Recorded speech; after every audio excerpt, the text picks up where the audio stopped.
ঐ নগা হুঁচিয়াৰ মিয়াক যিদৰে কিন্তু খেদিবলৈ আমি কুণ্ঠাবোধ কৰা নাই, তহঁতৰ ক্ষেত্ৰতো কিন্তু আমি ৰুদ্ৰ নকৰিম, চিধা কথা। গতিকে আমি অসমীয়া যুৱ মঞ্চই এটা কথাই স্পষ্টকৈ আমি ক'ব বিচাৰিছো, যোৱাকালি উৰিয়াঘাটৰ বিদ্যাপুৰ মধুপুৰত আমি দেখিলো যে আমাৰ যিসমূহ আমাৰ অসম চৰকাৰ বা সন্মানীয় মুখ্যমন্ত্ৰী ডাঙৰীয়াই যিসমূহ বেদখলকাৰীক তাৰ পৰা উচ্ছেদ কৰিছিলে, সেই উচ্ছেদিত জেগাত আমাৰ কি আছে বনকৰ্মীসকল গৈ পেলাই তাত বৃক্ষৰোপণৰ কাৰ্যসূচী তাত হাতত লৈছিল। কিন্তু তেনেতে দেখিলো কিছু নগালোক, কিছু দুৰ্বৃত্ত নগালোকে দা কোঠা লৈ পেলাই তাত দম দিবলৈ আহিছে, তেওঁলোকক দম দিছে। আৰু আমি দেখা পাইছো যে অৱশেষত আমাৰ আৰক্ষী প্ৰশাসনে হাতযোৰ কৰি তেওঁলোকক তাৰ পৰা বিদায় দিছে। গতিকে আমি সহ্য কৰিব পৰা নাই কথাটো, কাৰণ আমাৰ অসমৰ প্ৰশাসনৰ ওপৰত তেওঁলোকে বৰমতা দেখুওৱা মানে, আমাৰ অসমৰ ৰাজ্যৰ ওপৰত বৰমতা দেখুওৱা মানে আমাৰ ওপৰত দেখুওৱা। গতিকে আমাৰ অসমীয়া যুৱ মঞ্চ আজি সজাতি দল এটা তাত গৈ উপস্থিত হ'ব, অতি শীঘ্ৰে তাত এটা আমাৰ সজাতি দল উপস্থিত তাত হ'বগে।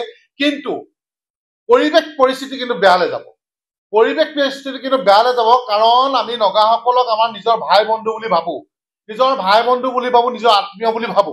গতিকে তেওঁলোকে তেনেকুৱা ধৰণৰ কাণ্ড কৰিলে কিন্তু আমি কুণ্ঠাবোধ নকৰিম। তেওঁলোকে যদি দা কোঠাৰ ল'বলৈ হয়, আমি কিন্তু ধেনুকাৰ ল'বলৈ বাধ্য হ'ম, আমি কিন্তু জাঠি জোং ল'বলৈ বাধ্য হৈ যাম। কিন্তু চিধা কথা কৈ দিছো, কিন্তু মিয়াৰ ক্ষেত্ৰত আমি যেনেকে কুণ্ঠাবোধ কৰা আপোনালোকে দেখিছে, কিন্তু লগা তোমালোকৰ ক্ষেত্ৰতো কিন্তু আমি কুণ্ঠাবোধ নকৰিম।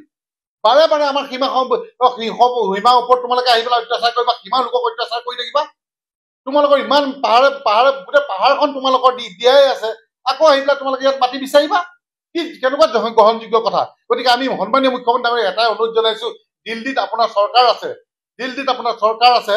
গতিকে আপুনি দিল্লীত আপোনাৰ চৰকাৰ, অসমত আপোনালোকৰ চৰকাৰ, গতিকে আপুনি এটা নগালেণ্ড চৰকাৰ তথা আমাৰ অসম চৰকাৰ তথা দিল্লী হাইকমাণ্ডৰ লগত এটা বৈঠক বহি আমাৰ এটা স্থায়ী সমাধান কৰক। এইটো এই সীমা সমস্যাটো স্থায়ী সমাধান হিচাপে আপোনালোকে সমাধান কৰক। কিয় এতিয়ালৈকে এই বৰ্ডাৰ ইছ্যুটো আপোনালোকে সমাধান কৰিব পৰা নাই? প্ৰয়োজন কাটাটাৰ লগাই দিয়ক।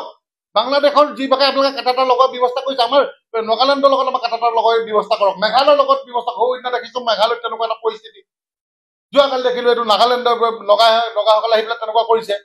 আৰু এইফালে মিয়াই হেঁচা মাৰি ধৰিব, নগাই হেঁচা মাৰি ধৰিব, মেঘালয়ে হেঁচা মাৰি ধৰিব। আৰে আমাৰ অসমখন কি আমি মানে কি বুলি ভাবিছে অসমখনক তেওঁলোকে? গতিকে আমি এটাই কথা কৈছো, আমি অৰ্থনৈতিক অৱৰোধ কৰিবলৈ বাধ্য হ'ম। সম্পূৰ্ণ যিমান নগালেণ্ডৰ ৰাস্তা আছে, ডিমাপুৰ হওক, আমগুৰি হওক, মৰিয়ানী হওক, সকলোতে কিন্তু আমি অৰ্থনৈতিক অৱৰোধ কৰিবলৈ বাধ্য হ'ম। মুখ্যমন্ত্ৰী ডাঙৰীয়াক আপোনাক অনুৰোধ জনাইছো, আপুনি ইমান ধুনীয়া ধুনীয়া ভাল ভাল কাম কৰি আছে।